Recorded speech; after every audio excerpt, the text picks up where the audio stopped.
Bonjour, ici Christophe de la série Chronique de la chaîne Chronique d'une cèpe. Je vous fais une vidéo là. J'avais fait une série sur les activités physiques.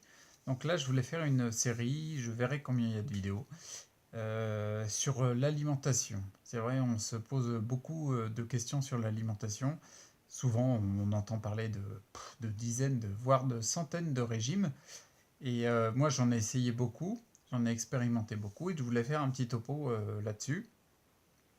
Donc voilà, le côté sur tous les régimes, en fait, des fois, on attend souvent, moi le premier, hein, j'ai attendu d'avoir une pathologie pour me poser des questions sur ce que je mettais dans mon corps, ce que je lui donnais en nourriture, tout du moins nourriture matérielle, pour, voilà, il m'a fallu la pathologie pour m'éveiller et me questionner là-dessus. Donc au moins, la pathologie a au moins ce mérite-là. Et souvent, on attend une pathologie pour se questionner. Moi, je pense que c'est une réflexion qu'il est bon d'avoir, quel que soit notre niveau de mal-être, quel que soit notre niveau de symptômes, de maladies déclarées ou non, peu importe. C'est une question primordiale, c'est un droit, c'est de mon point de vue même un devoir que l'on a tous par rapport à la vie, au respect de la vie qui est en nous, de se dire qu'est-ce qu'on met dans notre bouche, qu'est-ce qui rentre dans notre corps, qu'est-ce qu'on donne à manger à notre corps physiquement, qu'est-ce qu'on lui donne, qu'est-ce qu'on lui nourrit. On sait très bien que si on met un bon carburant, la machine va fonctionner plutôt correctement. Si on met un caractère, oh là, du mal. Si on met un carburant qui est inadéquat ou de mauvaise qualité, le fonctionnement va être altéré. Et c'est la même chose pour nous. Donc, en ce qui concerne les régimes, on a toute une flambée, une panoplie énorme de régimes, un éventail assez hallucinant, et on en retrouve de tout, et on peut être vraiment perdu dans tous ces régimes-là. Ouais, y a vraiment de quoi s'y perdre. Surtout en plus quand on commence à aller sur le net, on a tout. Et tout essayer, ça serait vraiment très très très difficile. Il faudra vraiment beaucoup de temps. Et moi, de mon point de vue, c'est surtout des grands principes qu'il faut tirer de ces régimes-là. Et ensuite les expérimenter pour aller plus loin et avoir de la connaissance dans ce domaine-là. Notamment, je vais en citer quelques-uns en termes de régime. J'espère que je ne vais pas les oublier tous, mais il y en a quelques-uns, par exemple, notamment pour les scléroses en plaques, il y a le régime Kousmine avec sa fameuse crème Baudouin. Il y a, j'ai oublié son nom, mais il y a aussi une personne qui fait un régime spécifique avec le miamo fruit, qui est l'équivalent de la crème Baudouin. Il y a le végétarisme, le végétalisme, il y a le crudivorisme, il y a la cuisine, moi personnellement, j'avais suivi le régime du professeur Klinghardt, qui est un spécialiste de la désintoxication des métaux lourds, où il y a pas mal de viande rouge, il y a les cures de jus de légumes, il y a les cures avec des fruits, il y a les monodiètes, il y a le jeûne, il y a le régime hypotoxique du docteur Seignalais, avec son livre L'alimentation ou la troisième médecine. Il y a tout un tas de régimes. Il y a le régime de Terry Walls qui est sorti d'une sclérose en plaques. Il y en a vraiment un tas, une flambée hallucinante de régimes. Et moi, par expérience, j'ai passé 3 ans et demi à expérimenter plusieurs de ces régimes-là, avec des effets bénéfiques, des fois plutôt néfastes, des fois bien bénéfiques. En tout cas, on est toujours gagnant à expérimenter différents régimes qui ont une approche pour rééquilibrer le corps et augmenter le niveau de santé. Tous ces régimes-là, pour finir, moi je dirais qu'il y a surtout des grands principes à suivre. Et en fait, ces grands principes-là, c'est juste des principes de bon sens. C'est simplement du bon sens. Quand tu commences à étudier tous les différents régimes, c'est simplement du bon sens qui fait sortir différents régimes. Donc pour moi, le principe, il y a deux grands principes, il y a juste deux grands principes à suivre. Le premier principe, c'est retirer tout ce qui est toxique. On s'est habitué à manger des nourritures qui nous paraissent bonnes, que l'on pense être bonnes, que l'on voit bonne par une bonne pub, par un bon package, par un bon slogan. Mais l'important, c'est la qualité de fond. C'est pas la forme, c'est le fond qui est important. Et je pense qu'il est vraiment le premier principe que j'ai revu dans tous les régimes, c'est retirer tout ce qui est toxique. Les choses toxiques, ça va être tout ce qui est issu comment dire, de l'industrialisation. Oh là là, j'ai du mal, j'accroche sur les mots. Tout ce qui est issu de l'industrialisation, tout ce qui est les produits transformés. Regardez, retournez le paquet, regardez l'étiquette. Vous allez halluciner. J'ai commencé à regarder moi ça il y a quelques années maintenant.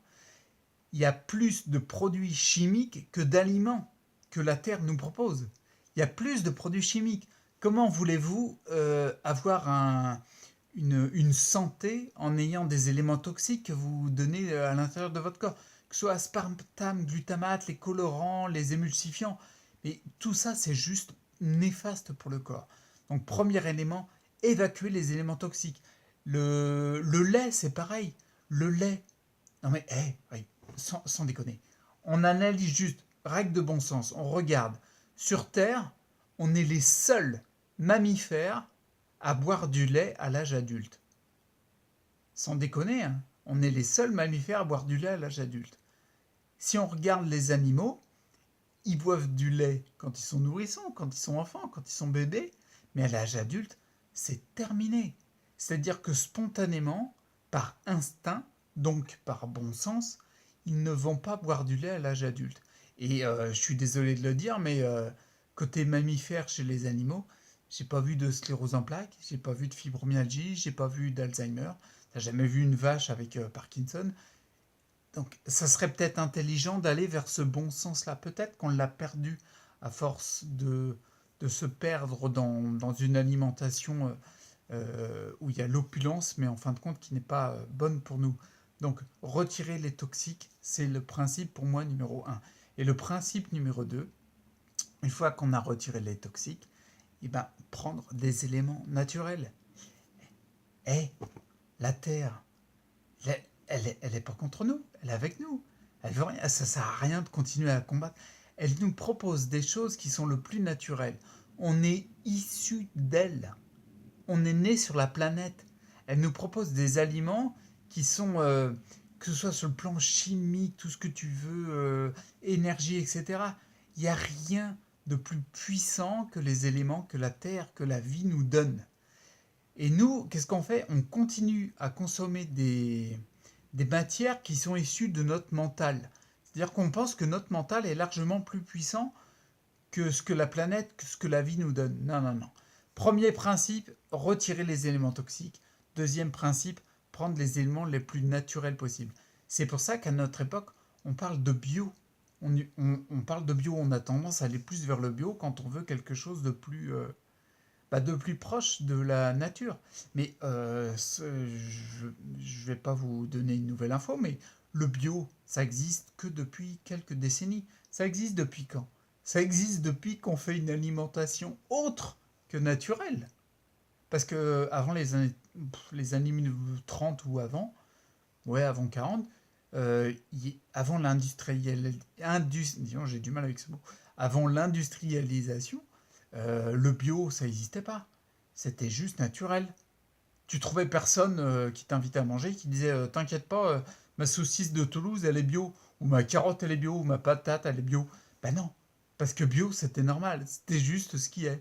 Et c'est ce qui est. Mais nous, comme on a ramené plein d'éléments qui sont pas naturels, on est obligé de différencier le naturel en l'appelant bio pour juste dire que c'est naturel. Principe numéro un, éliminer les éléments toxiques. Principe numéro 2, revenir à des choses le plus naturelles possible. Je sais que en mangeant du bio, il y en a plein qui vont dire oui, mais tu sais, l'air, elle est polluée. Donc tes éléments bio, ils sont pas bio. Oui, mais tu sais, il y a des pluies acides. L'eau, elle est polluée. Donc tes éléments bio, elles sont pas bio. Oui, mais tu sais, la terre dans laquelle elle pousse, tu sais pas ce qu'il y a eu il y a 20 ans dedans. Donc tes éléments bio, ils sont pas bio. La seule chose que j'ai envie de répondre à cette façon de voir là, c'est oui, mais Si tu prends du bio, ça sera le moins toxique possible. Et ça, tu ne peux pas le retirer. C'est juste du bon sens. Donc, à mon avis, pour l'alimentation, qui est une grosse partie importante à équilibrer pour voir son taux de santé se modifier et se rééquilibrer aussi, il y a d'autres plans sur lesquels sont importants. Émotionnels, relationnels, spirituels, peu importe, mais l'élément de l'alimentation, c'est un élément important. Retenez, je vais rester sur une vidéo plutôt de 10 minutes pour pas que ce soit lourd à regarder. Le principe numéro un que j'ai vu dans tous les régimes que j'ai pu étudier sur 3 années et demie, on retire les toxiques. Élément numéro 2, on amène des apports nutritionnels le plus naturels possible, qui sont le plus biodisponibles, qui sont le meilleur pour nous. Et c'est ces deux principes juste qu'on retrouve dans la totalité des régimes. Ensuite, après, c'est une bonne chose que de se documenter sur divers régimes et de les tester, pour les expérimenter et que tout ça se transforme dans une connaissance qu'on a pour nous. Alors, je reste sur mes deux principes. Principe numéro un, on élimine les toxiques. Principe numéro 2, on va vers du naturel. Et je ferai d'autres vidéos plus en détail sur des régimes précis qui montrent qu'il y a des apports très importants. N'hésitez pas à partager, n'hésitez pas à faire véhiculer l'information si vous pensez qu'elle est pertinente. Il y aura beaucoup d'autres vidéos. N'hésitez pas à la partager parce que je pense qu'il y a plein d'autres personnes. Moi, personnellement, j'aurais été heureux il y a 3 ans et demi de trouver un endroit où il y a des informations qui circulent, notamment sur la sclérose en plaques, mais même en général, parce ça a été très difficile et très long de, de récolter tout ce savoir-là. Donc, n'hésitez pas à partager, abonnez-vous et continuez à rester acteur pour votre santé. Et je vous dis à la prochaine vidéo. Ciao.